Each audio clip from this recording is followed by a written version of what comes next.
சும்மா ஒரு நிமிஷம் யோசிச்சு பாருங்களேன். அடுத்த 7 நாளைக்கு நீங்க எடுக்க போற ஒவ்வொரு முடிவையும் உங்க மனசு சொல்றத மட்டும் கேட்டு எடுத்தா என்ன ஆகும்? லாஜிக்கெல்லாம் கிடையாது. ஓவரா யோசிக்கிறதும் கிடையாது. உள்ளுணர்வு என்ன சொல்லுதோ அது மட்டும்தான். அப்படி ஒரு வாரம் வாழ்ந்து பார்த்தா உங்க வாழ்க்கை நல்லா மாறுமா இல்ல தலைகீழா மாறிடுமா? வாங்க இந்த செம்ம இன்ட்ரெஸ்டிங்கான பயணத்துல ஒவ்வொரு நாளும் என்ன நடக்குதுன்னு நாம சேர்ந்து பார்க்கலாம். சரி, முதல் நாள் இங்கிருந்து தான் நம்ம பயணம் ஆரம்பிக்குது. நாள் எப்படி இருக்கும்னு நினைக்கிறீங்க? ஒரே குழப்பமா தான் இருக்கும். ஏன்னா நம்ம மனசு சொல்றதை கேட்டு நடக்கிறது நமக்கு ரொம்ப புதுசான ஒரு மாதிரி சங்கடமான அனுபவமா இருக்கும். பாருங்களேன், நாள்லே ஒரு மாதிரி தயக்கமா தான் இருக்கும். எது செஞ்சாலும் இது சரியா தப்பான்னு மனசுக்குள்ள ஒரு கேள்வி ஓடிக்கிட்டே இருக்கும். நம்மளோட லாஜிக் மூளை இருக்குல்ல, அது சும்மா இருக்காது. என்ன இது ரொம்ப அவசரப்பட்டு முடிவெடுக்கிற மாதிரி இல்ல இருக்குன்னு உள்ள இருந்து ஒரு குரல் கேட்கும். இத்தனை வருஷமா நம்ம மனசு சொல்றதை கண்டுக்காமையே பழகிட்டா இல்லையா? அதனால இந்த நாள் கொஞ்சம் கஷ்டமாவும் ஒரு மாதிரி சொதப்பலாவும் இருக்கிறதுல ஆச்சரியமே இல்ல. முதல் நாள் குழப்பமெல்லாம் போக இப்ப 2வது நாள். இங்கேதான் ஒரு ஆச்சரியமான விஷயம் நடக்க ஆரம்பிக்குது. இந்த நாள்ல உங்க கவனம் பயங்கரமா கூர்மையாயிடும். உங்களை சுத்தி நடக்கிற சின்ன சின்ன விஷயங்களை கூட நீங்க கவனிக்க ஆரம்பிப்பீங்க. ஒரு புதுசா ஒரு பார்வை கிடைச்ச மாதிரி இருக்கும். அப்போதான் மத்தவங்களோட உண்மையான என்னன்னு உங்களுக்கு புரிய ஆரம்பிக்கும். அவங்க பேசுறப்ப குரல்ல ஏற்படுற சின்ன சின்ன மாற்றங்கள் கூட உங்க காதுல விழும். இதுக்கு முன்னாடி நீங்க கண்டுக்காம விட்ட பல ரெட் ஃபிளாக்ஸ், அதாவது எச்சரிக்கை அறிகுறிகள் இப்போ பளிச்சுன்னு கண்ணுக்கு தெரியும். பாருங்க, உள்ளுணர்வுங்கிறது ஏதோ மேஜிக்லாம் கிடையாது. அது நம்ம மூளை இத்தனை வருஷம் அனுபவத்தெல்லாம் வச்சு நொடிப்பொழுதுல எல்லாத்தையும் ப்ராசஸ் பண்ணி நமக்கு அனுப்புற ஒரு சிக்னல். இப்போதான் நீங்க அதை கவனிக்கவே ஆரம்பிச்சிருக்கீங்க. 3வது நாள் இப்பதான் உங்க முயற்சிக்கு உண்மையான ரிசல்ட் கிடைக்க ஆரம்பிக்கும். உதாரணத்துக்கு, ஒரு மீட்டிங்குக்கு போக வேண்டான்னு உங்க மனசு சொல்லும். நீங்களும் அதை கேட்டு போகாம இருப்பீங்க. அப்புறமா தான் தெரியும் அப்படி போகாம இருந்ததுனால ஒரு பெரிய சிக்கல்ல இருந்து தப்பிச்சிருக்கீங்கன்னு. இந்த மாதிரி சின்ன சின்ன நாம எதிர்பார்க்காத வெற்றிகள் உங்க உள்ளுணர்வு மேல உங்களுக்கு ஒரு நம்பிக்கையை உருவாக்கும். சைக்காலஜில இதுக்கு ஒரு சூப்பரான பேர் இருக்கு. தின் ஸ்லைசிங்.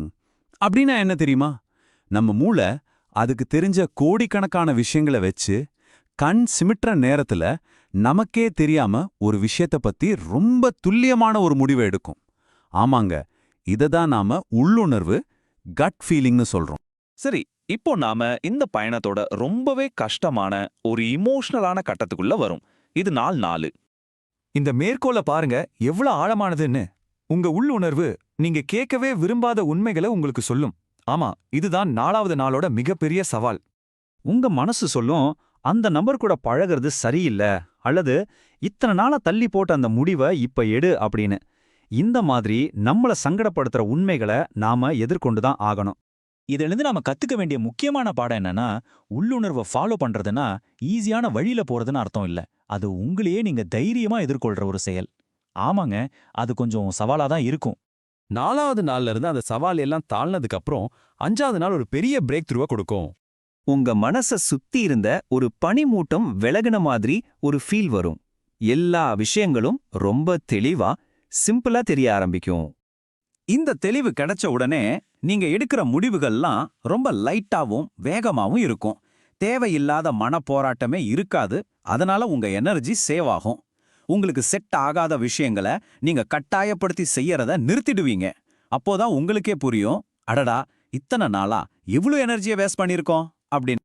6வது நாள் இப்ப மாற்றம் வெளியில இல்ல, உங்களுக்கு உள்ளுக்குள்ள ரொம்ப ஆழமா நடக்க ஆரம்பிக்கும்.